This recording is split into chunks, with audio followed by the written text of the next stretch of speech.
Good morning, everyone. You're listening to a live broadcast of the Intelligent Investing podcast, and this will be uploaded onto the actual podcast. So if you're listening on YouTube live, hi, good morning, welcome. And if you are listening to this on the podcast at a later recording, I appreciate you listening. I wanted to share about a project that I've been working on that's very near and dear to my heart. It's something that I've been working on now for at least the last 9 or 10 years, at least 9 years. It's a new model for shareholder activism. I launched a website, ProxyActivism.com, that you can go to after if you would like to learn more information. And of course, you can contact me as well. To be clear, I'm not selling anyone anything. This is not pitching any specific stock recommendation or idea. This is a model that I developed, and I'm looking forward to sharing this with you all. So, as I said, this is a project that's taken me close to a decade now to develop. The project is called ProxyActivism, and it's the it is the birth of thousands and thousands of hours that it took to develop this project to finally launch this. This podcast is going to go into a background of how proxy activism came to be, our process, and how I see this project unfolding over time, and how you as a value investor can also be involved. And for all you cynical people out there, I'm not trying to sell you anything. It's to share and spread awareness, because I can't do this without other large shareholders of companies being involved. So I will get into that later. So my initial insight was simple. My idea for this project started when I did an ontological leadership program with a former vice president of Disney Corporation who had decided to quit his job and devote the rest of his life to empowering people and lead this program. And I got more in a few days of intense Socratic style inquiry than in all the years of reading books combined. And as someone who's relied on books to get ahead in life, this was a completely new paradigm for me. And within the next few months, my income tripled. I repaired relationships with many of the people around me, including my family, friends, people I literally hadn't talked to in years. And I produced more results over the next few months than I had in my entire life. It was unreal. And I figured, having that background in value investing, I was 20 years old when I had this experience. I figured there had to be some kind of application to business as well. And about a year after that, so now this is about 2009, I had the idea, I wonder if you were buying, say, stocks below intrinsic value and then could apply this kind of ontological work to organizations, if it would improve shareholder value. So it turned out my intuition was correct. The company had a consulting arm. I'm not going to mention their name on here. And the consulting arm of that organization actually was just recently named one of the top consulting companies in the world by Forbes. So that's kind of a big deal and well-deserved. At a lecture that I had attended in NYU, they actually wanted some preliminary internal data that the company doesn't actually publicize. I think if they publicized it, people wouldn't believe it, to be honest, if you hadn't experienced that work. And the preliminary data that was presented at NYU showed that their average client over many years experienced a 600% increase in profits within the first 12 months. And, I thought to myself, I wonder if I could combine, this with shareholder activism. So, I figured this must have already been done before, and, I figured I would go work for a hedge fund already, someone already doing this and get some experience under my belt. There must have been some kind of fund going into businesses, doing ontological transformational work with businesses and producing massive exponential results as opposed to your typical, change management linear results. And it was mind-blowing, baffling to me, actually. Searching and searching, I could not find a single organization, a single hedge fund that was doing activism this way. And even the funds that had talked about so-called quote unquote transformations at companies were really just doing more of the change management consulting, McKinsey style Harvard Business School model. consulting models, and not anything actually transformational. And I kind of hate the word transformation. It's become sort of this bullshit buzzword that gets tossed around now. But nothing wrong with that. It's just not as reliable or as effective. When I say that, change management, change, cost cutting, all that, focusing on operational efficiencies, it's all well and good. There's a lot of people who are good at that. It's just not as an effective game when you're only focusing on that. So I'll go into that in a little bit.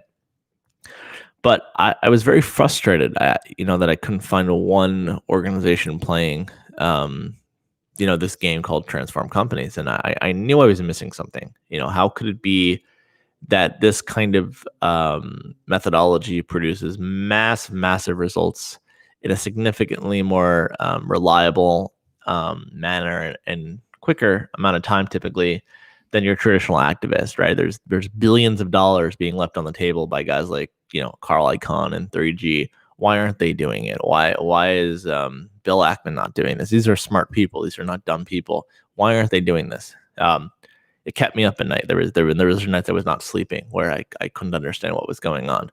So, every single business study on this kind of work showed that results that any shareholder activist would literally be salivating over. This to me was very clear alpha, a low competition game with very high barriers to entry. Actually, if the barriers to entry were low, I wouldn't be, doing a video or a podcast about this right now. I would literally not be talking about it. So why is nobody already doing this? And, so as I said, I knew I was missing something, but I couldn't figure out what it was. And, this was the best idea that I've ever had in my life, quite frankly, for a business, and also seemingly the lowest hanging fruit. This didn't actually seem that hard to create. And I just couldn't get why nobody had taken this on before. So it became quite clear to me what happened and why this opportunity existed. I had a spreadsheet. I called 37 different hedge funds / investment managers that were engaged in some kind of activism. And I was excited and really, really, really stoked, and figured they would all be competing for me to implement this idea at their fund. And I had this vision that I would develop the business as a fund, make a ton of money, make a ton of money for a lot of people, including myself, and be extremely successful with doing this. And these quote unquote so-called rational people, however, became quite cynical. And when I say cynical, I don't mean skeptical. I think skepticism is healthy. I'm an extremely skeptical person myself. Skepticism also requires a level of openness, that you're going to be skeptical, but you're going to be curious and question and challenge things, just like any idea should be challenged in the marketplace of free ideas. But this was not skeptical and open. This was cynical and closed off. And I was a little, honestly, mind blown. These are the same people that come up with an idea investment wise and then look to kill it. These are people that could literally look at raw, easy to understand data. This is not complicated stuff. And they weren't even willing to look. And I was just mind blown. Some of them told me this was not in their wheelhouse. Kind of get that. They were going to stick to what they already know. Okay, fine. I can respect that. But an unwillingness to learn something new that wasn't, it wasn't entirely complicated. It's not like trying to learn how to invest in biotech companies where it's kind of a crapshoot unless you really know what you're doing. And even then, it's difficult. I mean, this again is not hard stuff. This to me was low hanging fruit. So whatever happened, to expanding the circle of competence in a low risk manner that would not take up a lot of time, I thought it was interesting. And what's also interesting is there was also managers that had, told me it sounded like bullshit and that the results sounded too good to be true. And, again, I got that actually. I should understand that. If you've never heard of ontological coaching and transformational coaching, and you hear about these results, it literally sounds like a bunch of horse crap. But I asked them, I said, do you want to see the independent case studies that are out there? There's a lot of research. I mean, this work is now taught at, over 40. I know it's over 40 universities now in the country. And there's been lots of studies over many decades on this kind of work. And not one single person was interested in reading a study, which to me literally said everything I needed to know about their commitment to understanding something new. Little mind blowing though to me. So I was actually now kind of motivated and kind of intrigued. I was like, okay, here's clearly why an opportunity exists that no one's even interested. Um, there's a guy who I won't say his name, but he is the COO of a business unit at a pretty large multi-billion-dollar company that they've compounded shareholder returns of close to 20% a year for the last 20 years or so. And he was, they do some of this stuff internally. And he was saying that he looks at this as like the last bastion of real alpha, because nobody is doing it. And it's such low hanging fruit to get amazing results. So I was incredibly intrigued by this and got more pumped to do this. And I realized that ontological coaching is so outside the realm of these managers because you can't measure it directly as a function of cause and effect. So I started to see that all these business management tools and techniques are based off cause and effect. That these managers, while extremely smart at reading numbers or learning about different so-called management techniques, were completely immature and amateurish around their thinking when it came to stuff like conversations around leadership and ontology and anything transformational in nature. And they were inappropriately trying to apply their pre-existing models for management techniques onto a leadership conversation, as that was their box of awareness / logic system. And anything outside of that, it was like their thinking brain just shut down and their survival lizard brain just went into automatic. It was actually outstanding to watch very intellectually smart people just start to spew nonsense, trying to make something they had no understanding of into other models that were not relevant to this conversation. So long story short, they were either unable to or unwilling to get it, which regardless of decades worth of data and case studies, it didn't matter to these people. And I just fuck it, fuck these guys. I'll just work with consultants who already have a great track record of transforming businesses and share with them how doing the work they are already doing in the context of a fund structure would be significantly more lucrative than charging a rate on their time. So the first person I went to was the CEO of this large consulting arm that I, alluded to before, that had, a several decade-long track record of doing ontological and transformational work with businesses, many that are in billions of dollars in market cap. The CEO was extremely friendly on the phone with me, but he flat out said that his company was going to stick to what they do best and not get involved in investing or starting a fund, which he saw akin to gambling and playing the market. So I was like, fuck, was this why this idea hadn't been done before? So not only do people with an investment background not get it, people with an ontological coaching background also don't get it. So I thought, okay, this is ridiculous. I reached out to another woman I knew, and for the last 20 years or so, she had been producing amazing results with very large businesses. She charges $5,000 an hour for her services. That's how effective she is. So I spent about a month. It might have been more than a month, but it was at least a month outlining an entire business plan. And I did a call with her, presenting her with the idea, and I explained how if she did what she did in a fund structure, she would make significantly more money than her already lucrative $5,000 an hour, and would be able to generate even more business as the stock price performance would be worth more in marketing than anything she was currently able to do right now. And I wanted her to be the woman that, say, when a guy like Bill Ackman or Carl Icahn needed extra support, they could give her a call. Now, her response was, she told me she wanted to, quote, stick to what she was good at and not get involved in the stock market or hedge fund. She saw it akin to gambling. And I'm like, holy fucking shit. Like, holy fucking shit. Really? Yeah, this was now becoming crystal clear to me why this had never been done before. And the ontological coaching world didn't know shit about investing. Now I've talked to several coaches at this point, fast forward like another year or two. And, so these coaches don't know crap about investing, and literally their brains would shut down. They would look at it as gambling or playing the market. There's something that, if you're listening to this as a value investor, I mean, people that just can't get value investing. It's like their brain shut down. They stop being logical. They can understand buying a piece of real estate, but when it comes to buying a stock, it's like, even though it should be the same exact principles, they can't get it all of a sudden. It's very, very peculiar and odd to me. So, these kinds of people into transformational coaching, they tend to be more interested in just the way their personalities are. They tend to be more into things like getting involved in startups and, really sexy industries. And today would be things like getting into crypto and 3D printing and maybe cannabis as well. All worthy pursuits, but not to combine value investing, shareholder activism, and ontological coaching together. So on the flip side, right, if the coaches didn't get investing, on the flip side, many of the great investors are great because they're resigned and cynical by nature. Where is management lying to me? How are the books being cooked?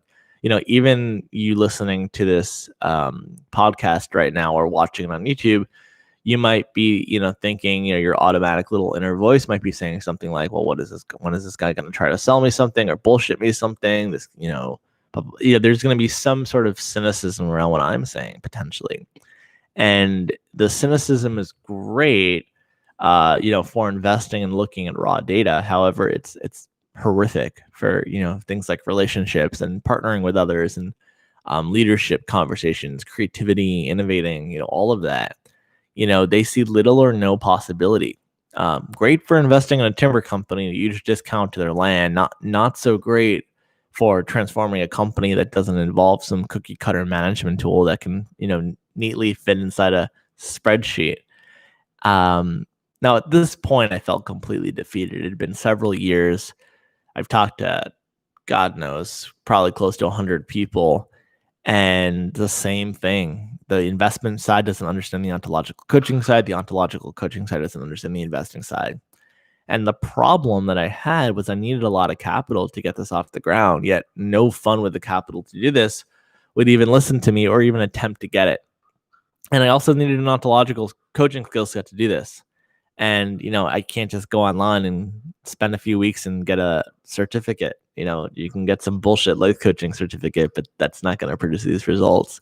So, nobody with a track record in this realm of ontological coaching understood value investing, right? And wanted nothing to do with it, despite the fact that they were more effective activists already than any famous hedge fund activist. Yet they didn't even realize how valuable their skill set was. It's kind of like if you're a doctor and you love working in your little private practice, what you don't realize is, now if you love the private practice and it's not got the money for you, that's one thing. But some of these physicians could be making a lot more money, say being a consultant to a hedge fund or being a research analyst at a fund. So it's interesting how some people, and if you're a lawyer, you might be able to make way more money doing bankruptcy, investing and litigation and investing and all that than actually being a lawyer. So if you have a background in ontological coaching and a successful business track record, you are already doing activism. It just might be with private companies or public companies, but your performance is not tied to the intrinsic value. You're just getting paid your hourly rate. So fascinating to me, but again, these coaches didn't understand it, even the really, really good ones that I was talking to. It was daunting, but the thing is, I didn't have the capital, but I also, daunting because to get a background in ontological coaching takes many, many years of intense training. Again, it's not some, bullshit thing. You can just get online and get some certificate. So I'm like, fuck, like this is fucked. Like, I don't know what the fuck to do. So I had this idea. I had this last desperate attempt. I was like, you know what? I'm just going to do a fucking Hail Mary here.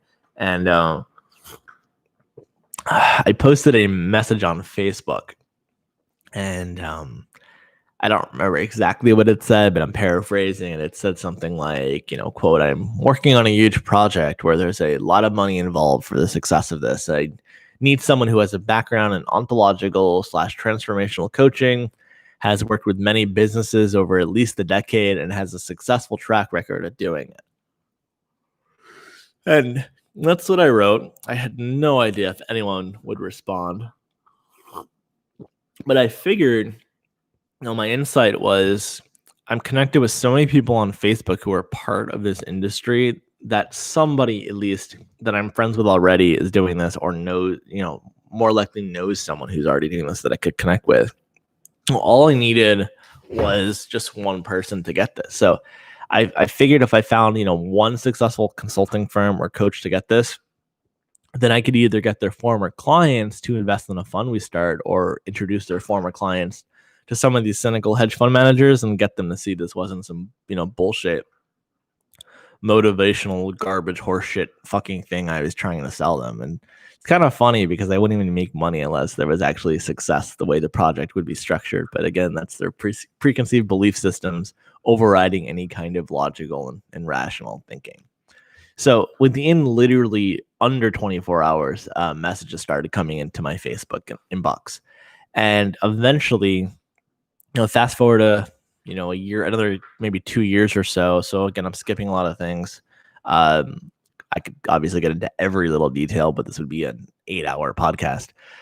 So for all intents and purposes of only sharing what's relevant, this eventually led me to meeting a few people, to leading another few people, which eventually led me to a guy named John King, who created a technology called tribal leadership, and also co-wrote a book about his work with a professor at USC, Dave Logan, who started a company called Culture Sync. And then, for full disclosure, I don't work with Dave Logan. I have no association with him, and I don't have anything to do with Culture Sync.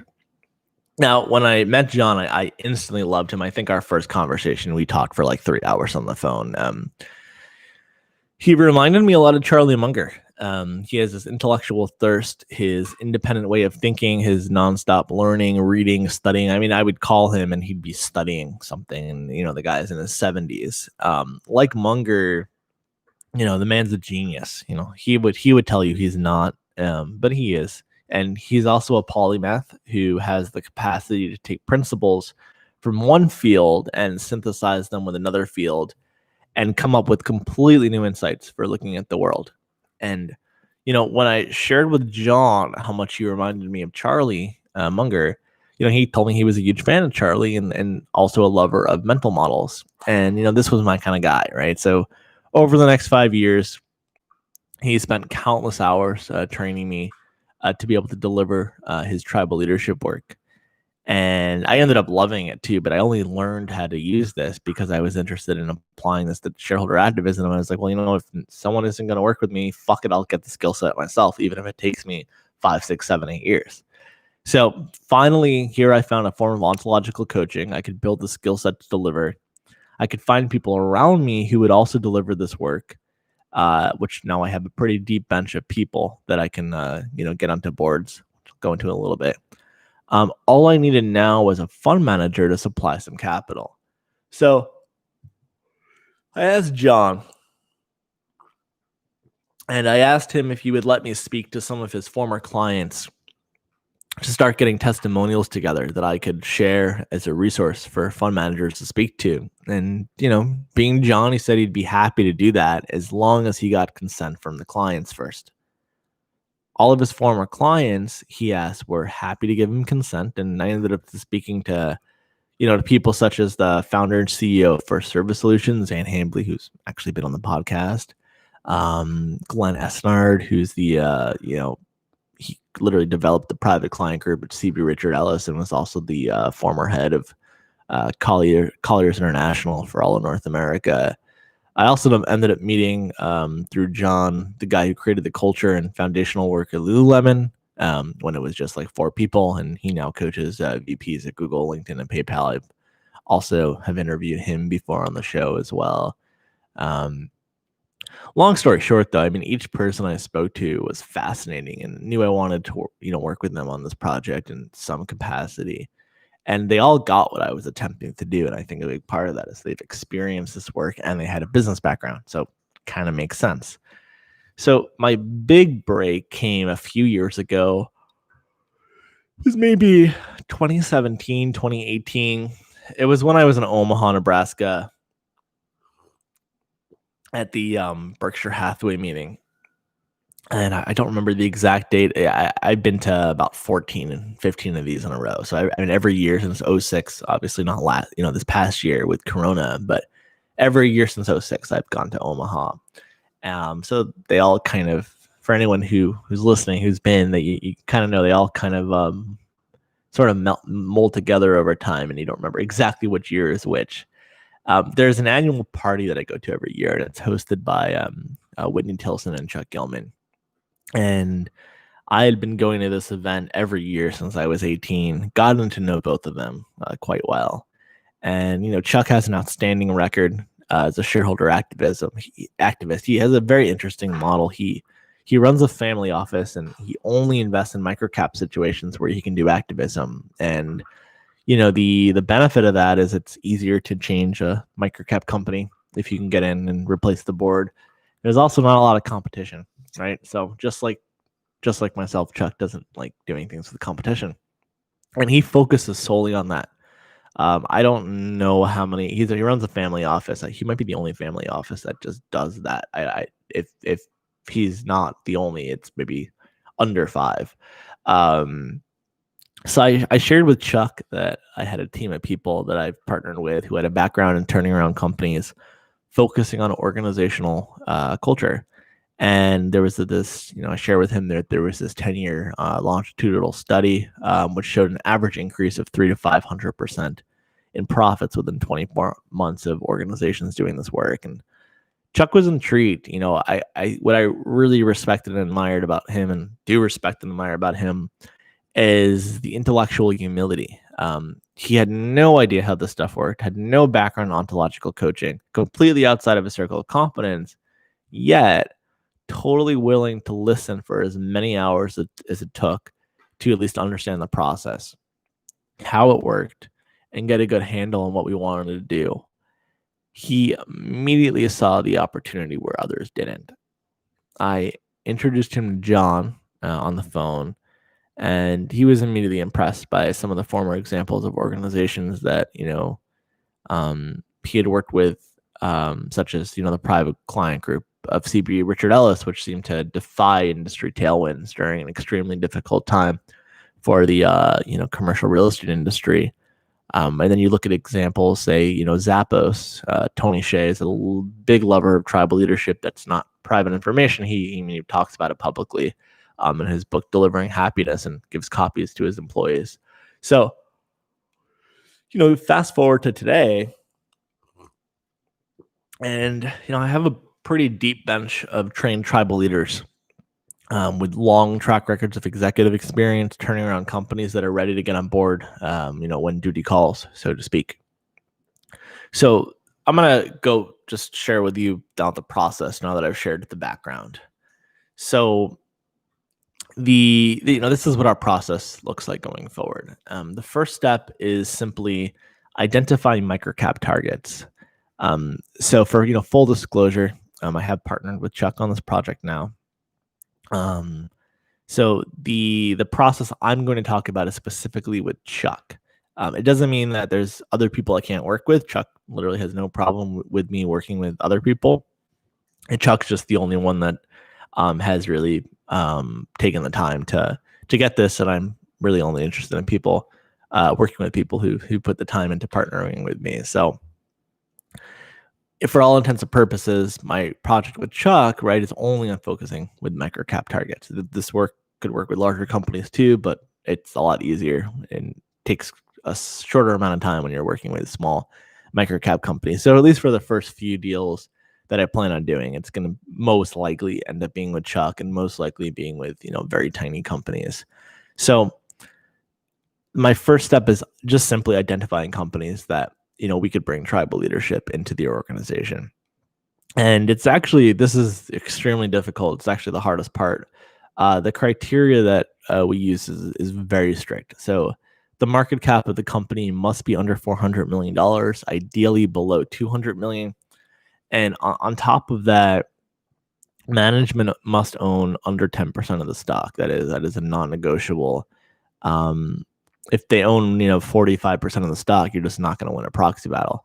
So the management must be underperforming for a long period of time, due to either incompetence, or they might just be really nice and but they're incompetent. Of course, they could also be really smart and just be corrupt as well, which we've seen as well. We do things a little unconventionally. So instead of taking a position and then attempting to wage a proxy battle, we first start talking to existing shareholders that already own a lot of stock. And if we win the election, we then buy a lot of stock in the open market. So it does cap some of our upside, right? We're not going to make money on, say if the stock pops because, me or some other people on our team get elected to the board, but it also limits our downside if the election doesn't turn out. So this is what Chuck has just been doing for several decades, very successfully. And it's a very low risk and patient approach to being successful and getting people onto a board where there's activism opportunity. Now, Chuck spends most of his time networking with people who invest in small and microcap stocks with the idea that at some point, a small percentage of these people will reach out to him with a company that's been underperforming and management won't work with them or take any of their ideas. And this is sort of a last resort. So we're sort of the people you talk to if nothing else has worked out, right? Obviously, in a situation, your ideal situation. So here's your ideal situation that almost will never happen. The ideal situation is you buy stock in a company and the management's having some difficulties, and you go, "Hey guys, there's this stuff called tribal leadership out there," or then there's a few other kinds of methodologies that lead to similar results. And we'd like you to get trained in this, and like to bring some people in. And they go, "Oh, this sounds great." Look at the results. People have several 100% increases in profits within a year or two. Sounds wonderful, and they're totally rational people, and they're into organizational development and culture and transformational coaching, and they've seen all the data and they understand it works, and they just take the coaching and plow right through, and you totally transform the organization, and the stock goes up 1,000%, and there was no proxy battle, and the management stays on. They look good, they get paid more in bonuses, the shareholders are happy, wonderful. Now, if you remember my conversations with hedge fund managers, how productive that was. Well, if you're talking to management that's been entrenched for years and they're not really operating well, don't think that usually is going to go well. But if the situation that happens that I just explained happens, that is your ideal, most wonderful, perfect situation, and you would make a fuck ton of money. But in the case that they don't listen to you, you would call either Chuck or I and say, "Hey, there's this company. Management owns under 10% of the stock. It's a $100 million market cap company. Can you take a look and see if this is something you guys could work with?" That would be the last resort way that you reach out to us. And it's been fascinating because now partnering with Chuck, I take calls now on a weekly basis with shareholders from all around the world, and it's been fascinating and fun. Just to meet so many intelligent and interesting people, both here in the United States and also internationally. I take a lot of international calls as well. So the next step is screening candidates, and I literally just examine business models to see if I would deem a candidate for tribal leadership. There are some businesses where there really isn't a shot at being able to do anything.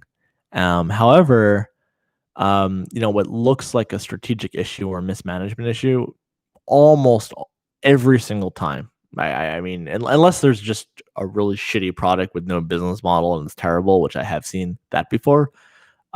Generally, it's a cultural issue. And when you move organizations from what's called stage 2 or stage 3 to stage 4, and if you just Google tribal leadership, or there was a TED talk on it, or I'll post a link on the show notes that goes deeper into that cultural map of the 5 stages of culture, just for people who are interested in learning more. But when people move from that stage 2, stage 3 to stage 4 culture, the managerial strategies and behaviors naturally alter as a function of the new culture, and the profits increase by a factor of 3 to 5 times, typically within 24 months. And you start to see results in as little as 6 months. It's usually 1 to 2 quarters where you see results. So it could be less than 6 months with a smaller company. Now, if the company seems like a fit, the next step is to call major shareholders and see if they're interested in seeing change and interested in new board members who will be aligned with the shareholders. And if any of our team gets on the board, generally the salaries start extremely low, and they're incentivized with out of the money stock options. So Chuck has a long track record of being friendly towards shareholders. Once he or his team gets on the board, and this is no different. Remember, I'm not reinventing the wheel here, just kind of combining two wheels to create, an ultra wheel. You guess you could say.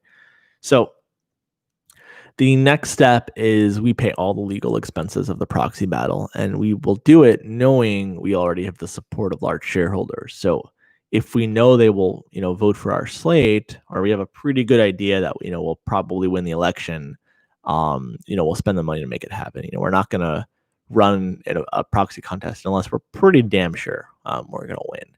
So once the new board members get elected who have already, been trained or have experienced tribal leadership for themselves, then we go ahead and buy a lot of stock. And then the next step is actually transforming the culture of the organization. So one of the wonderful things about this work is it does not require reorganization of the company of any kind. The current structure and configuration of a company work extremely well with tribal leadership because the kinds of benefits are, in management and leadership capacity and the ability to work together to resolve problems and produce business results. And, of course, measuring results is important. And the great thing about this project is the fact that we'll only be working with public companies, which make our successes public. And also, if we fuck up, royally, that will also be public and lead to the drop in the stock price. And that would be well deserved.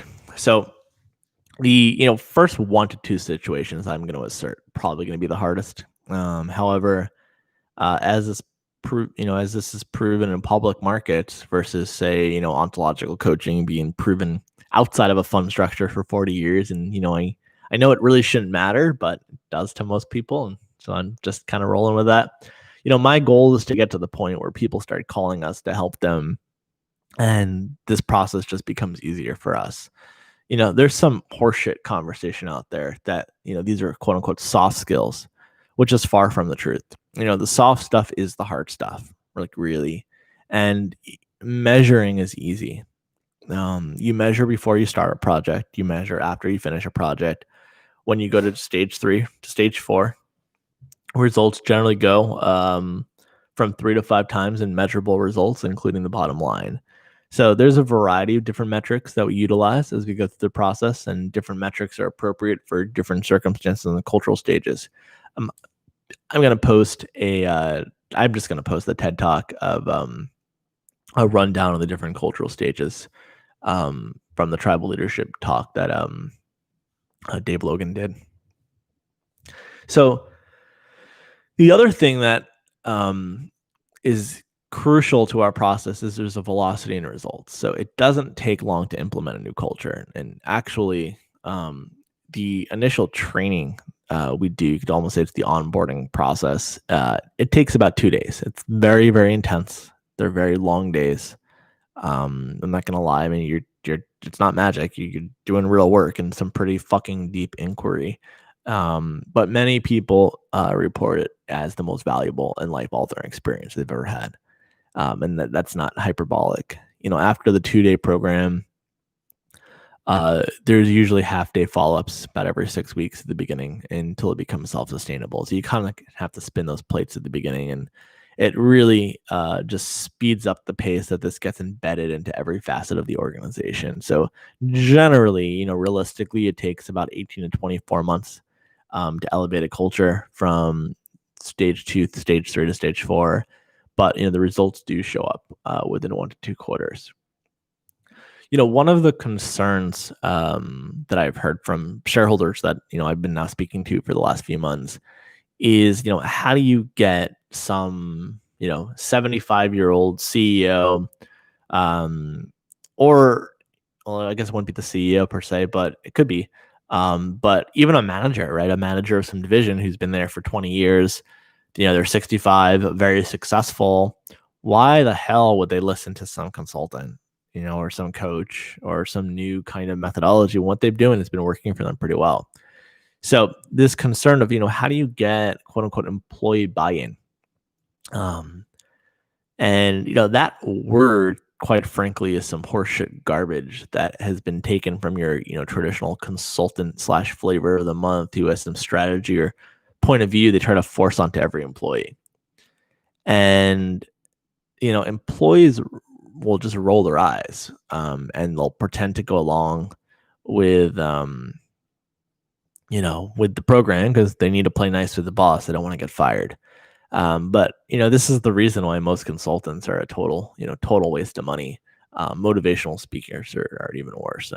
Harvard Business School has shown that motivational speaking is one of the largest money drains at a company. It's literally has like the absolute worst return on capital, like to like negative dollars.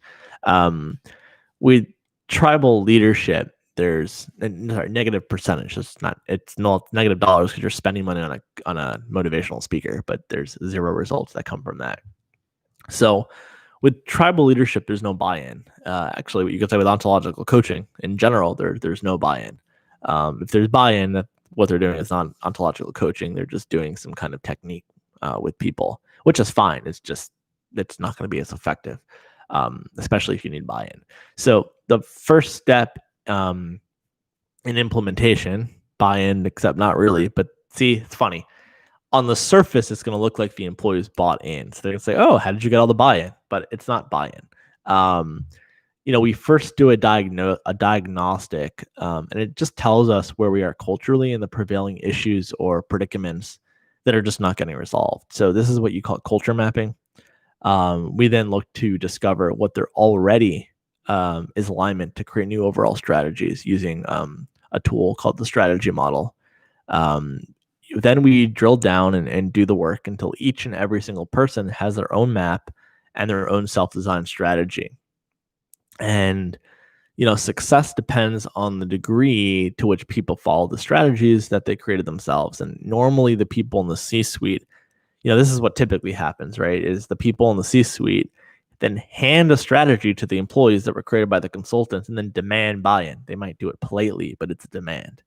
The way we do it, we involve everybody in the design of their own strategies and the wisdom of the overall strategy at once.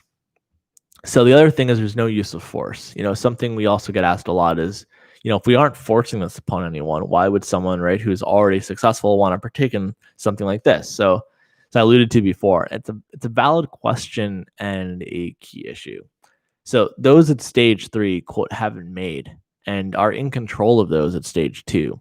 So their incentive is predictably not great to change their, quote, I'm great, you're not point of view. However, if the overarching interest of the organization is to elevate the culture and the outcomes and results of the greater group, then the stage 2, stage 3 culture must move to stage 4. So in order to do this, the issue of ego and self-promotion on the part of stage 3 must be addressed. And the organization will only move to stage 4 if the issues of stage 2, stage 3 mentality have been successfully addressed. The issue with stage 3 is it will always show up in the overall financial success of the company. So I see this as low-hanging fruit alpha. Another thing I get asked, I'd say pretty much nearly every hedge fund manager who's been willing to talk to me, they'll say something like, if there's such a focus on shareholder value, then with this kind of work, then why isn't everyone doing this, right? This isn't some, happy, happy-go-lucky, woo-woo, let's sing Kumbaya, and everyone's smiley. And the truth is, it does impact the bottom line, even though the employees tend to be happier, there's less turnover and all that. You are making more money at the end of the day, which is the shareholder activism part. So, when people ask me why isn't everyone doing this, my and it's of course fund managers that are asking me this, the asshole, bullshit Eric Schleien response that I'd want to say in my head would, be something like, because people like you are, closed off to this because you're fucking lazy and immature in your thinking. However, you can't really say that to anyone, especially people you want to work with. So, I was saying I had this conversation recently with a COO of a business unit of a major multi-billion-dollar publicly company. And he literally said to me, he goes, "This is the last bastion of alpha because it's low-hanging fruit that nobody is doing because there's no competition." That is not a paraphrase. That is word for word verbatim what he said to me. And the shareholder value focus is a focus on the bottom line, right? So it's not a focus on the cultural vitality of the organization. Tribal leadership is focused on the well-being and effectiveness of the organization. And ultimately, shareholder value is a function of the outcome of an effective and stable culture. So the more effective the culture of the people at work, the more effective their results. And our philosophy, and quite frankly, our supporting data have shown that if we effectively attend to the well-being of the people doing the work, the quality of their work will then show up in measurably higher productivity. So what's missing in this prevailing model for shareholder activism? So, guys like Icon, Ackman, et cetera. What we do is drastically different and also significantly more effective than what is taught in modern day business school. So if you look at firms like McKinsey, right, and basically every shareholder activist that's using management models, cost cutting, et cetera, I look at it as the modern portfolio theory of the leadership world. That doesn't mean it doesn't produce results, right? So let's, for us value investors who understand how bullshit modern portfolio theory is, you can still make money using modern portfolio theory over a 50-year time horizon, right? Like if you do the market average or even do 1% below the market average, you start with $10,000, that will be significantly more than $10,000 over 50 years. Does that mean that modern portfolio theory is an effective way of looking at the world or looking at it valuing securities? Doesn't mean that at all. No, you actually made that money not because of modern portfolio theory, but in spite of it. And you could say that if you were a value investor, you would have made a lot more money. Right? If you were doing, just the net strategy over 50 years, you would have made a lot more money. So I look at the prevailing sort of management models as the modern portfolio theory of leadership, where people say, "Oh, look, we cut costs, we made things more efficient. Look how much better the company is. Therefore, we did a good job." Right? That's kind of what people say, but it's hard to see the unseen. So right, you can still improve shareholder value by cutting costs and improving efficiencies. What I'm saying is that there's nothing wrong with that. You're just, there's something missing, right? So you're leaving a fuck ton of extra value on the table that isn't even that difficult to attain. As I said, it's low hanging fruit. And business schools are strong on management. They're very, very weak on training people to be leaders.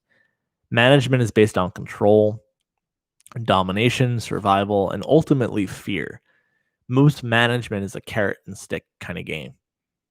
The game is about managing for a result against the diminishing resource, and that diminishing resource is time. And if you're a manager of an organization, you know exactly what I'm talking about. Leadership requires transforming the relationships that people have while working together: mutual respect, collaboration, stability. And the culture of an organization is a function of the quality of leadership provided and attended to. If the management disrespects the employee will then slow down and waste the most critical resource that management has, which is what? Time. I'm saying what, like if you are going to answer me. But if you answered me in your car, I appreciate it. If the management provides effective leadership, the employee will respond by using the time more effectively. Employees who have the experience of partnership and respect of their employers naturally produce net superior results. Tribal leadership builds sustainable environments where leadership and partnership arise naturally and authentically. Our data supports the point of view that a focus on culture and leadership produces superior results in a more efficient and sustainable manner than management techniques that focus on operational efficiencies alone. Right? So there's nothing wrong with focusing on operational efficiencies. There's nothing wrong with management conversations. I'm not saying that at all. I'm saying there's an entire component that's just simply missing, and it's leaving a lot of low-hanging fruit on the table. So put simply, management and leadership are in two distinct domains and different domains. Management is about efficiency and is the vital and necessary underlying craft of any great company or organization. Leadership is about empowerment, teams, and the relationship between people working on a team, between team to teams, and ultimately an organization operating as a single unit, producing profits and creating shareholder value. Leadership is in its own realm and requires a different mindset and worldview. The leader must be a great manager, that is a given, but he or she also must know when to step away from the psychological limitations of the manager fixated on efficiency and then adopt the mindset of a leader who is exploring the creative world of breakthrough into, quote, out of the box thinking and, exploring the unknown or experienced effectiveness of the organization. So, there's a very famous quote that's attributed to Peter Drucker, right, where he says, "Culture eats strategy for breakfast." That's become just an aphorism now that gets thrown around by consultants and in business. But there's one thing to talk about. It's one thing to actually live that, breathe that, and implement it. So business school strategies mostly derive, from Harvard Business School, Michael Porter, who's a brilliant man. According to Peter Drucker, at best, the Porter model is successful about 30% of the time on average. This is because the strategy is, quote, imposed on the employee and the employee has little or no input. Therefore, the person who knows the job and is actually doing it is actually being told what to do and how to do it. It's really, really stupid if you think about that. So predictably, the employee often resists and gets resentful. If you look at organizations with lots of burnout, those relationships are structured in that way. They might talk about things like empowerment and build a rest yoga room and whatever. But it's interesting how burnout tends to almost disappear completely when the structure changes like this. The other thing is the strategy model that we teach in tribal leadership. So there is literally a way we do strategy in tribal leadership, which can only really be taught once the cultural component is in with people. So it's the last thing that we do. It's always the first thing people want to do, but there's all the stuff underneath around relationships and structures for relationships and all of that world before you can get to this. Otherwise, it'll just be another strategy model. So the strategy model that we teach in the context of tribal leadership, unlike the Porter model, which is about 30% successful on average, the model we do is about 80%, 70 to 80% successful. This is largely because we teach the employee to design their own strategy quarter by quarter. So you could say they're bought in by definition from the beginning of the process because we're working with them on what they already are committed to, as opposed to trying to, impose something on them. And so, yes, they are bought in by definition from the beginning of this process. And actually, they appreciate that their input is honored and respected and actually empowered. So they end up being more effective of what they're already interested in and already want to do. Furthermore, the strategy model that we teach is much simpler. It's also self-managing and self-correcting, meaning you don't need this wildly outlandish accountability system. You don't need to have a coach calling you for a coaching call every week or something like that. It pretty much is self-sustaining and self-correcting, and you end up kind of just coaching yourself in the process. So in essence, it's a more elegant design. Furthermore, the strategy model allows leadership and managers to take advantage of and capitalize on the inherent understanding of customer data and other critical aspects of having an organization perform at a high level and make its clients happy and market happy. So, that's tribal leadership in a nutshell of what we're, looking to implement with public companies.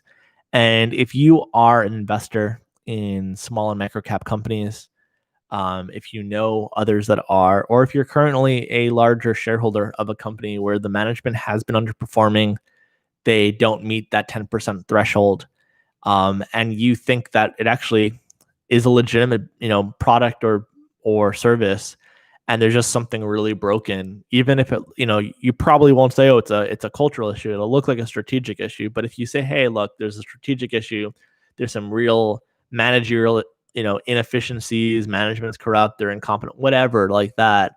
My first recommendation would be try to see if they're willing to work with you. You might be surprised, some are. And you can always bring us in anyway. Or it could just be, hey, we just got to cut some costs and everyone's better off. There are some managers of public companies that really just are that incompetent and would be grateful for your input if you have a business background. But if you aren't able to have those kinds of conversations effectively with the management and you're frustrated, and you'd like some change, please reach out to me. You can reach out to me through the website. I'm going to actually I'm going to do a blog post on this too, which I'll post on the ProxyActivism.com website. You can also just reach out to me personally. The podcast email is intelligentinvesting@gmail.com. You can also just contact me through Twitter if you want to DM me. It's just Eric Schleien, at Twitter, at Eric Schleien on Twitter. So there's a million ways to get a hold of me. I'm not that hard to get a hold of, and would love to hear from you. And even if there isn't a situation right now, if you want to just check in with me once a year, once every 10 years, or just to understand the process a little bit, there's a ton of white papers and data and articles on this work, and as well as case studies both in tribal leadership and just on proxy battles that Chuck has done in general. So I just invite you to take a look at the site, ProxyActivism.com, if you want to know more information. And there's even a contact button on the site where you can just reach out to me if you have more questions. So I look forward to talking to some of you, and I appreciate you listening. This is, a project I've spent literally thousands of hours on over close to a decade. So it's nice to share with you. I hope you all have a great rest of your week, and I'll see you on the next episode. Take care.